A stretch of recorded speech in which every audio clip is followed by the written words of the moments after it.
John, would you call that the biggest win of your career?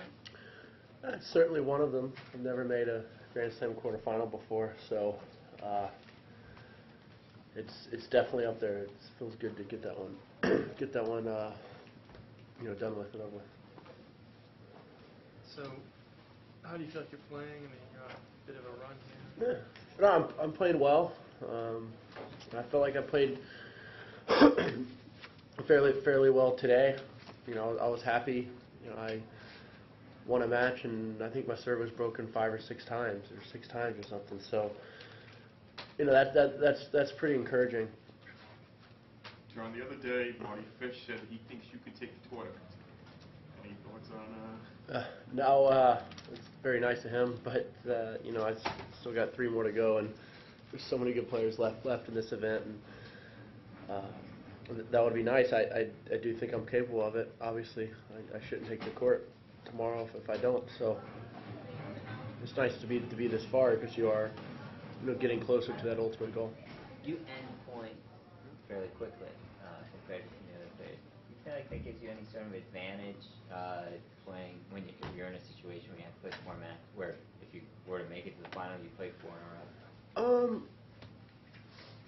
Yeah, I think so, because on my serve, like you said, the point more times than not will stay short, so I can conserve energy that way. But the other thing is, I'm a big guy, so these long drawn out matches are going to take more out of me than they are other players. So I was definitely at one point a bit tired out there today because it was very hot and humid. I went through 10 shirts. I ran out of shirts. I had to go get someone to go get me some more shirts. So it took a toll on me today, but I'll be ready tomorrow. Talk about your energy management, so to speak. I mean, you're such a big guy. Yeah.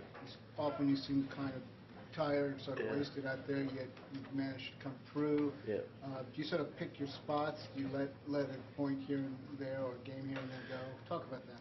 Yeah, it's something that I'm, a lot of times when I'm tired, I am able to conserve my energy at the right times and expend my energy, at the right times. And I think today it was huge for me was getting that first set, because I was down a break twice and he served for it at 6-5, and anytime you lose a first set, it looks a lot tougher because you got to come back and win 3 the next 4. So I was glad I won that first set, and in today's match I think if I maybe could have focused a little bit more, because I was up I was up 1-0 serving in the second set and I lost 6-3, and same goes for the 4th set. So I didn't want to have to finish him off in tiebreakers, but I did. It would have been nice to maybe have finished that 4th set at 6-3 or 6-4 rather than 7-6, whatever it was, because it took a toll on me a little bit there in the 4th set. And you've had a lot of great experiences in slams. Do you feel confident going into the quarter? I mean, do you have a certain ease about it now, or are you sort of uptight? No, I do feel confident going into tomorrow, and it's obviously a very tough opponent. I don't know. It looks like he beat Donald pretty easily today, so he's playing well, and he's so tough. He's been in this situation a lot more than me, but then again, he hasn't. It'll be a different matchup for him. Like I said, with my serve, that's going to help me a lot. So I'm going to have to play my absolute best to have any shot. Can you elaborate on that as far as the difference in your style and Andy's and the challenge of playing him?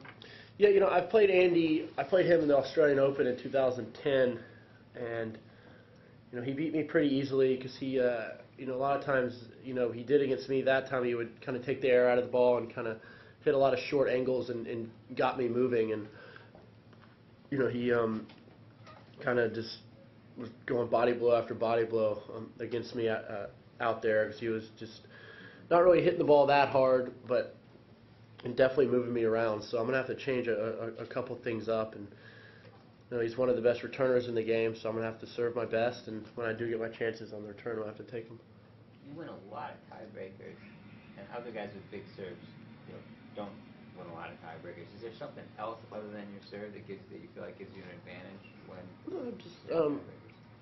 I'm confident. I think in the first set, he probably thought he should have won that 7-5, but he didn't. So I think he was a little bit rattled at that point, and I won that easily. And the same goes for the third set. I just played big, and I forced the issue because he wanted to keep me on the baseline, and in the match today, and I don't want to say the baseline. He certainly passed me a lot when I was at the net, and I knew that going in, but I also knew that I would have to come in and finish the points at the net to have any chance versus this guy. John, can you talk a little bit about having to play a round of 16 match at the U.S. Open out on court 17, Yeah. and also who did you send to get shirts, and where did they go to get them? They go to the Nike booth, or I don't know, where'd you go? Nike store. Nike store, yeah. So Did you pay cash? No. no, I got lucky, but I needed them because it was so humid out there. I just kept going through my shirts. At one point, I counted my bag and only had like 2 left, and I was in the beginning of the third set or something. So that was nice. Also needed more wristbands too. Well, that was my fault. I didn't bring enough. They're sitting in my hotel room. But as far as the shirts go, I have like 8 or something, and I went through them all. So no, but in the conditions on 17, it was fine. I mean, it was weird at the beginning with not that many people out there. Felt like sort of a practice match more than anything, but also thought that the court was really, really slow compared to the other ones, which is fine. I kind of like slow courts, but there was something I didn't expect. I didn't expect the court to be that slow. As a real smart college grad, let me ask you a 3-part question about Bulldogs. Mm-hmm. One, comment about the unis they played in Yep. the other day. 2, give us a little bit about that hat that's been around forever. And on a more serious note, a lot of guys play college and then say goodbye to their college coach, but Manny's been around. Talk about his role these days. Yeah, well, with the unis, well, I actually like them. It's a bit of a change. I think the traditionalists would say that they don't like them. They kind of want the red jersey with the silver breeches. But it was just a one-time thing. They're going to go back to their normal jerseys now. And this hat, I think I bought it my freshman year of college at the bookstore, and I've had it ever since. And it fits well. It's nice and worn in. That's for sure. So it's one that I hope to hold on to for a long time. As far as Manny goes, he had to go back to Georgia today, but he was my first 3 matches. He was there in my corner, and it's great to see because I have a really good relationship with him, and I lean on him for a lot of things, even though I'm not, he's not coaching me anymore. So he was probably he is actually the biggest role why I'm here today, because I spent 4 years under his tutelage, and he's such a great coach and a good friend as well, so I'm glad to have him on my side. Is it X's and O's that you lean on him, or more just? Occasionally, yeah, more X's and O's, but a lot of times it's just nice to hang out with him. I went to dinner with him a couple times, and he would tell me kind of like what he thinks, and it was along the lines of what CB, my coach, says. So I first and foremost, CB's my coach. He's my guy. I look to him more than anything. But it's also nice to have Coach Diaz on my side. John, I think you've probably had circumstances where you've played in 2 different tournaments with less time between matches than Yeah. you had between your match today and your previous one. Mm-hmm. What's the hardest part of that situation? It was tough because I had a full 3 days off. After I won my 3rd round, I knew I had that day off, and I did my normal routine. I didn't practice for too long, and I worked out a little bit in the gym, and I felt good, and I was ready to go.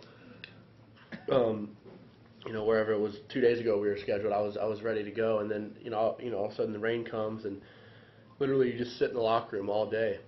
And the only thing I did was warm up for my match. So as far as practice goes, I didn't practice too much, which is fine. I mean, I've hit enough balls, and the same goes for yesterday. I just pretty much warmed up for 20 to 30 minutes, and that's all I did hitting wise. And it's tiring mentally more than anything, just sitting in that locker room all day. They would come in and be like, all right, you guys are ready in 30, 45 minutes, and I'd put all my stuff on, I'd go up to the gym to get ready. This happened twice, and then it started pouring in, and then I'd come back down and, just relax. So it was more mentally draining. It was definitely tough. It was tough for everybody. And I think I came out today in the first set, and I didn't really come out too sharp. I got down in an early hole because, I sort of lost my rhythm, lost the rhythm of the tournament because you're used to playing day off, and whatnot, and that's what we didn't have. 2 more questions, please. John, how are your feet? Yeah, they're good. They're good. It was more the inserts were on my shoe because I was sweating so much. Were kind of coming up on in my shoe, so I had to kind of keep knocking them back Are they in the place. blister? No.